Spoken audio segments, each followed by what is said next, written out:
Hello, this is Di's Readings and Chats. Thank you for joining me. Today, I will be reading a book called Arthur's TV Trouble. It is written by Mark Brown and is one of the 56 books in the Arthur series. It all started while Arthur was watching the Bionic Bunny Show. "Dogs love 'em," said the announcer. "The amazing treat timer treat. Your pet to treat timer. Only $19.95. Treats may vary. Batteries not included. If you love your pet, get a treat timer." "Wow," said Arthur. "Pal needs one of those." Ads for the treat timer were everywhere. Now Arthur really wanted one. Arthur counted his money. D.W. helped. "Even with all my birthday money," he said, "I only have $10.03. "I know what you're thinking," said D.W. She ran to protect her cash register. Arthur decided to ask Dad for an advance on his allowance. "Gee, I'd love to help," said Dad, "but my catering business is a little slow right now." Arthur knew Mum would understand. "Money doesn't grow on trees," said Mother, "and I think Pal likes treats from you, not a machine." On the way to school, Arthur was walking very slowly. "What are you doing?" asked Buster. "Looking for money," said Arthur. "I want to buy Pal a treat timer." "Those are very expensive," said Buster. "You need a job." "I need a miracle," said Arthur.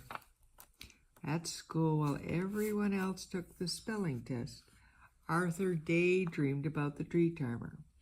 Mr. Ratburn, the teacher, asked Arthur to stay after school to take the test over. Arthur took the long way home so he could think of a good excuse for why he was late. Mr. Sipple was cleaning his garage. "Hi, Arthur," he said. "Every 50 years I clean the place out. I could use a little help." "I could use a little money," said Arthur. "All these newspapers need to be recycled," said Mr. Sipple. "I'll pay you 50 cents a stack to take them out to the curb." "Great," said Arthur. "I'll do it tomorrow." "I won't be home until after dinner," said Mr. Sipple, "but you can get started. Everything you need to do the job is here." "I'm rich," thought Arthur. All of a sudden, Arthur was in a big hurry to get home. "I've got a job," cried Arthur when he got home. "Now I can buy a treat timer." "Can I go to the mall with you?" asked D.W. "Sure," said Arthur. "I wish you were rich all the time," said D.W. "You're much nicer." The next day, Arthur counted the stacks as he pulled them to the curb. 24. "That makes $12 whole dollars," cried Arthur. "I'll come back later to collect." "You look exhausted," said D.W. when Arthur got home. "I don't want to see another newspaper for a long, long time," said Arthur. "Well, don't look out the window," said D.W. "So that's what the string was for," said Arthur. "I'd better hurry before Mr. Sipple gets home." "Wait for me," said D.W. "I'm coming to do." "You're in big trouble," said D.W. when she looked at all of the pages floating around. "You missed some over here, some over there. These stacks could be a lot neater," she pointed at a disarrayed package. "Are you using double knots?" As she retied some of the papers together.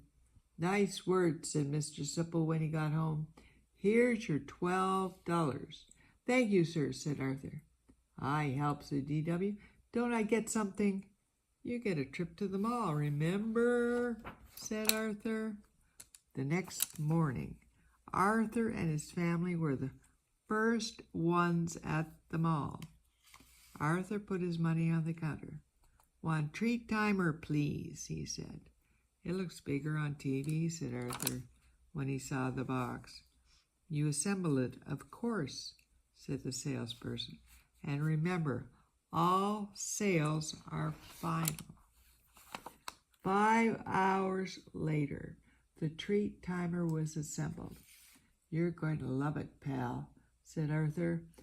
Pal sniffed at it. Arthur turned it on. It clicked. Lights flashed. Treats shot out like rockets.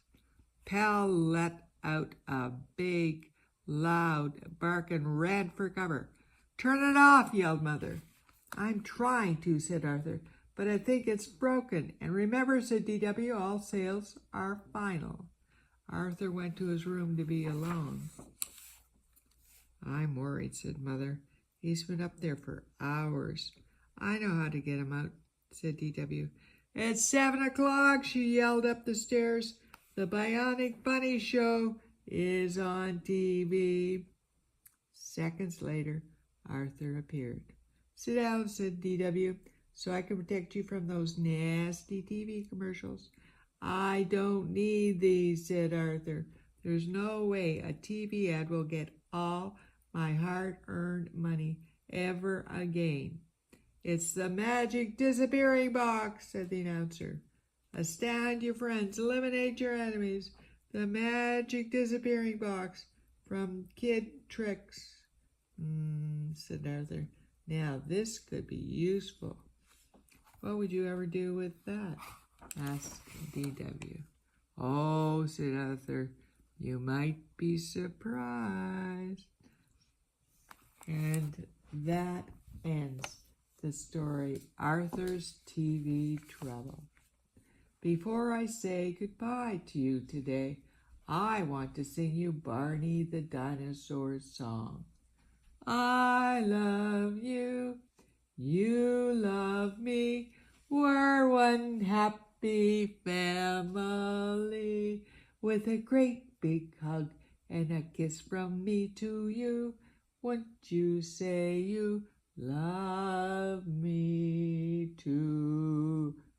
So, until we chat again, take care and God bless you and our world.